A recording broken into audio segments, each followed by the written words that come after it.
Hello and welcome to my channel. Today I'm going to build my own RAID system for video editing.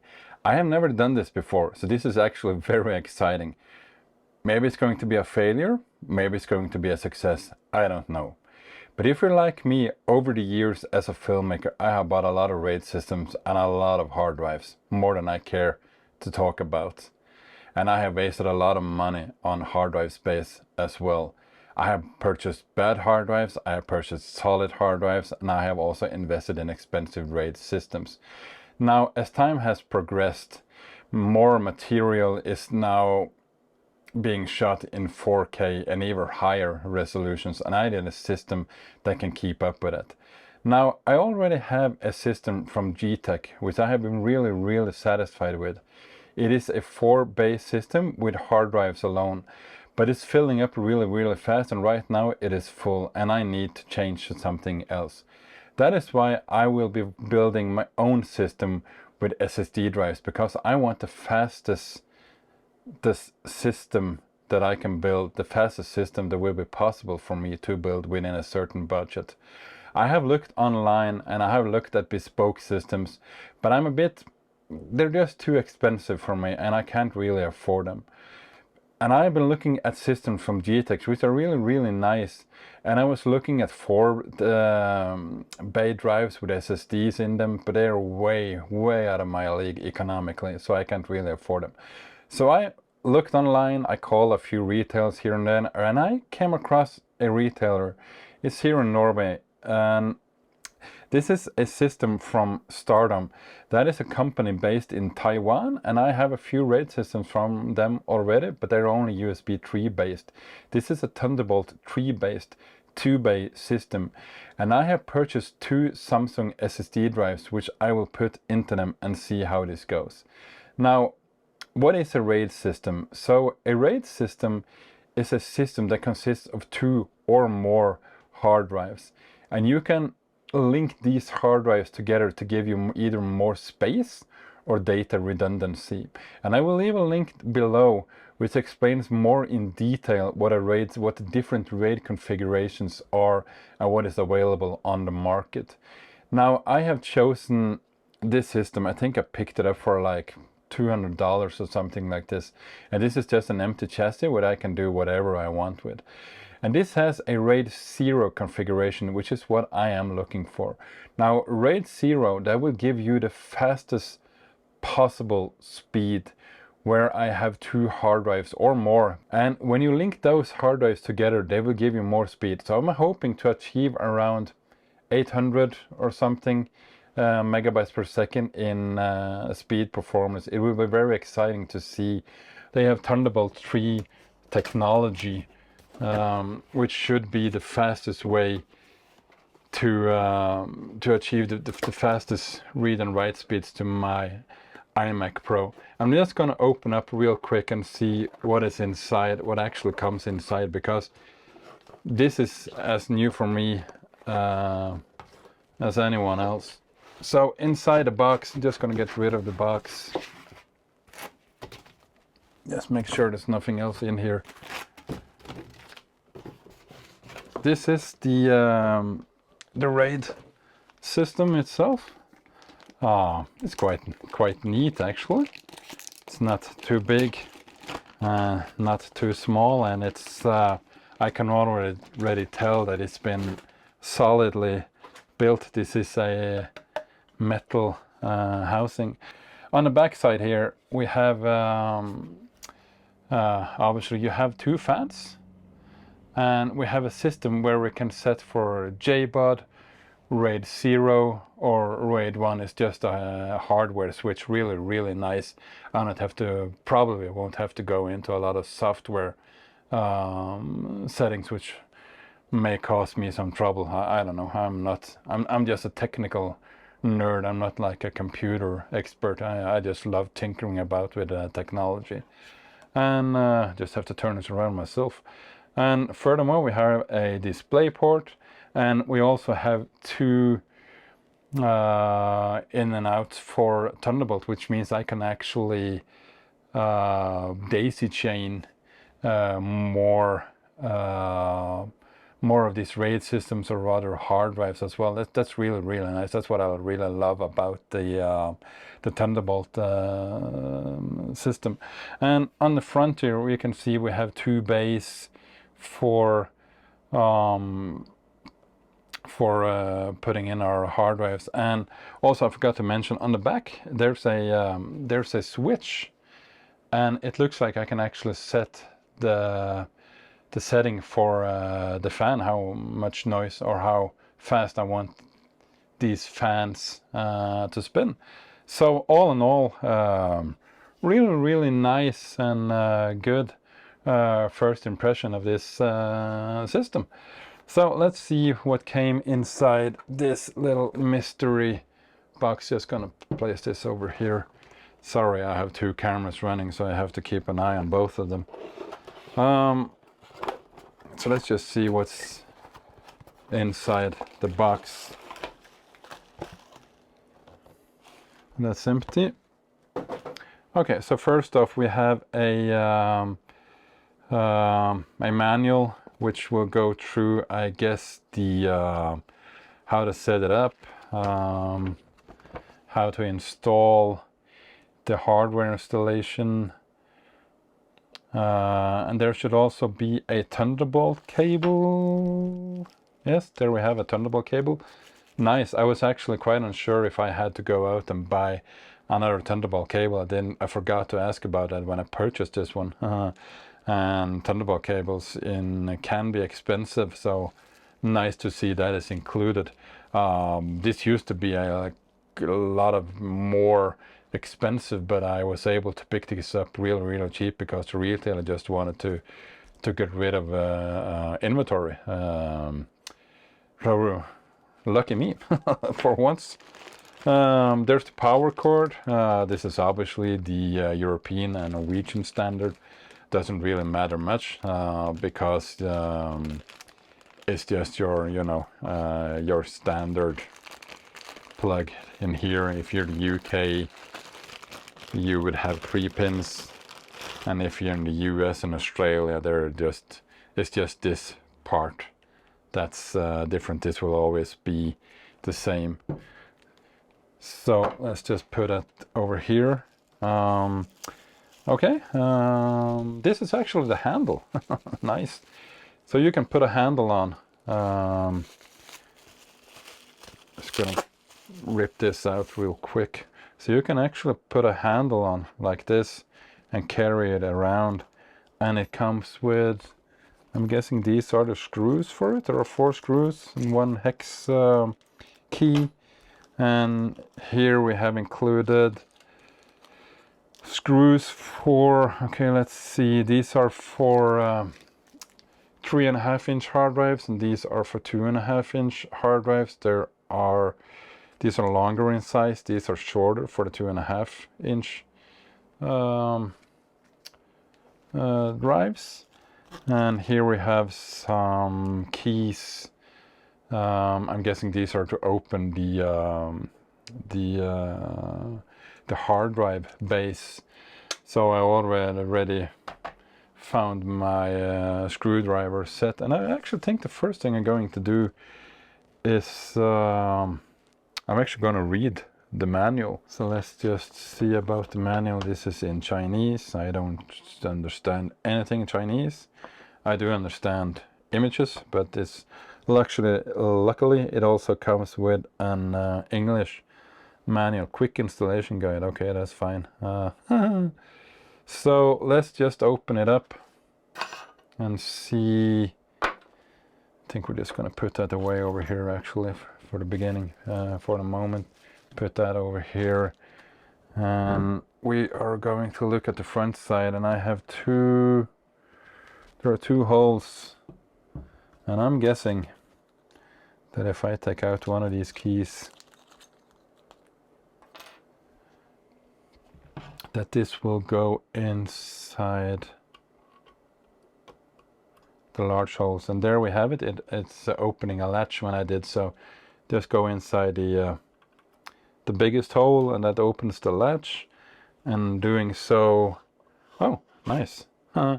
Actually, out comes the whole hard drive bay. So just gonna put that over here for now. Yeah, let's just put it over here for now. Sorry about that. This is all new to me as well. So this is the bay. Goes in like this, and here I have my Samsung SSD 870 QVO. Those are what's recommended by the retailer. I hope they are solid. They were actually they were quite expensive, so yeah, better be worth it. That's what I can say. You know, these are my savings going into this, building a system. And you may ask yourself, why did I just purchase a system like my G-Tech or SanDisk now? I do have a it's actually made by G-Tech before they were purchased by SanDisk, and well, it was quite expensive, and I didn't have all this cash lying around, and my older G-Tech system is has been building up really quick, and it's there's no more storage space. Okay, so let's see what's inside. And here we have a nice Samsung solid state drive. This is probably the installation guide, and this is that's tiny. Wow, that's tiny. And right off the bat I can see that this will not... How do I fit this one?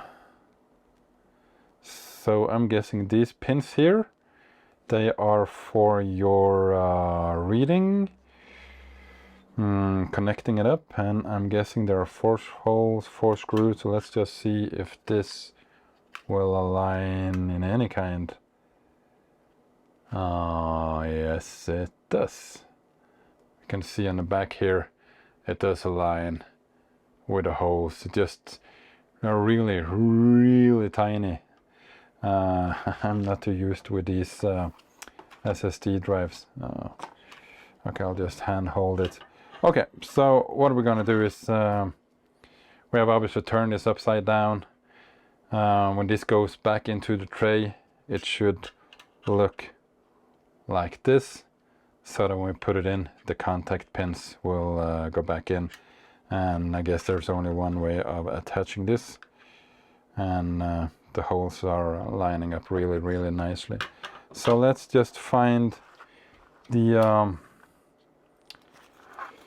2.5-inch screws, and there are 1, 2, 3, 4, 5, 6, 7, 8, 1, 2, 3, 4, 5, 6, 7, 8, 9. Sorry about that, it was Norwegian.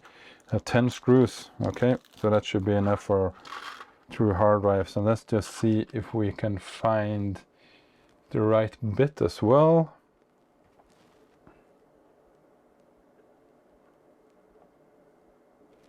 PZ1? PH1? Not sure. PH1, yeah, okay, PH1 it is. I'm actually going to extend this a little. Sorry guys, this is on the fly. I've never done this before. Let's just tap on it for static interference. You know, if you were in a shop, you should probably wear a armband or something. I used to work in an electrical shop many years ago. I was just a salesperson. But I really enjoyed the technical side more than selling. You know, I'm not too worried about making a profit of everything. I guess I think it's more fun to teach people how to do stuff and to find out what works, what doesn't work. And as I said, if I can do this, then I'm not a computer nerd. I'm just a technical nerd. I'm just a producer, director, cameraman, farmer. Well, I'm guessing a little bit of both. Carpenter, janitor, mechanic, whatever needs fixing around the farm. because we're so far into the mountains that here we do have to find our own solutions, because it's a 2-hour drive to an Apple shop. I'm not sure they would be able to help either. Okay, so we are now attaching the 4 screws. And that's basically it, I guess. Looks like this. Looks like it's attached. It just looks so tiny. Makes me suspicious, but okay. Let's just look inside and see. I'm not sure if you can see this inside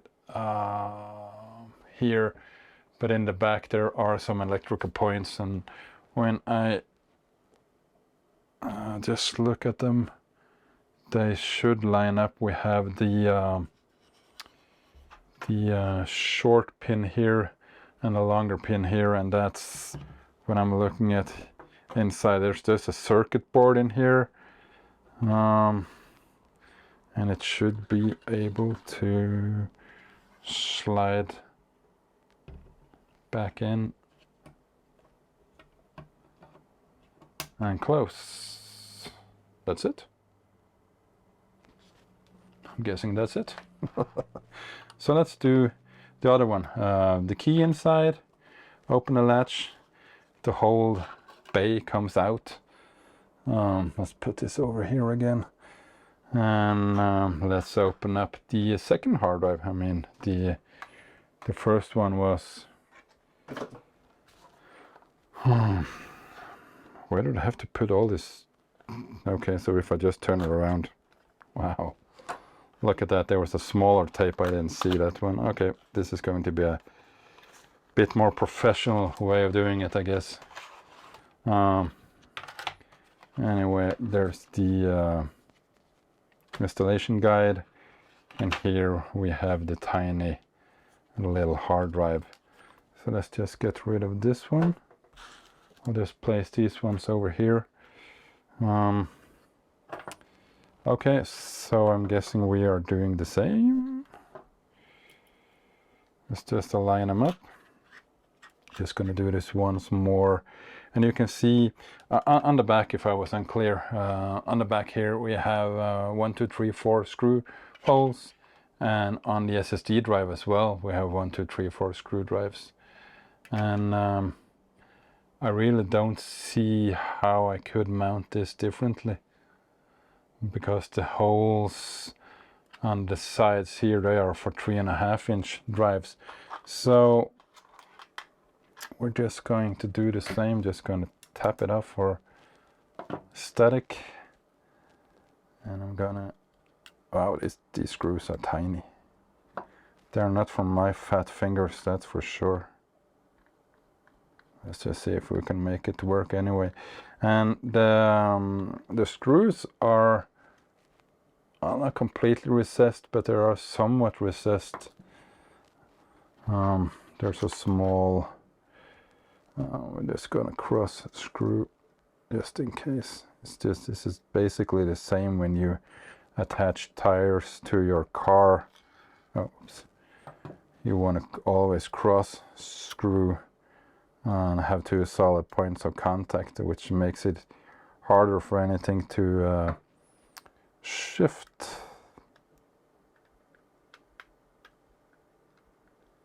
Whoops. Well, looks like it's going in. Anyway, like so.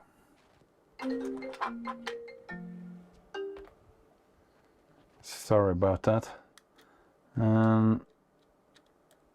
Let's attach the... Oh. Wow, these screws are so tiny. Okay, so like so.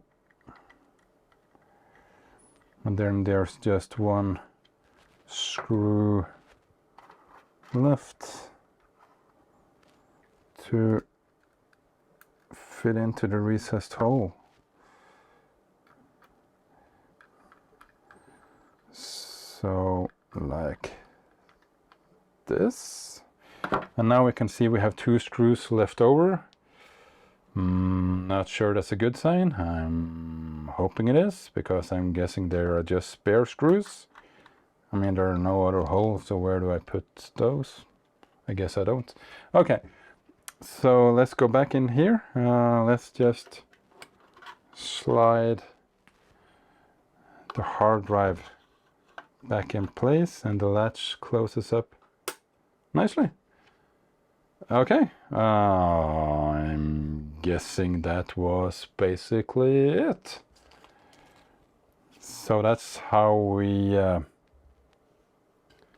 I'm guessing that's how we attached 2 SSD drives into this Stardom RAID system. And this is just these are 8 terabyte drives. They were the biggest one I could afford. I'm not sure if there actually came any bigger as well. So this should, when I put this into the RAID 0 configuration, then this should read as one single drive of 16 terabytes of SSD. Now SSDs are, you know, the fastest drives that are available. Okay, so just opening this the bag with the Thunderbolt cable. I'm just going to see how long it is, and that's about, I don't know, a meter? Is that 30 feet? I'm not sure. I think a 1 meter divides by 3 in by US standards, but it's like this long. I really hope you enjoyed this little tutorial on how to piece together a RAID system for video editing. It wasn't that hard as I thought it would be, and it was quite fun and quite exciting to piece all of this together. In part 2, I will go over and how to set it up to my iMac Pro and see what kind of read and write speeds you can expect when putting together such a system such as mine. So I will see you over there.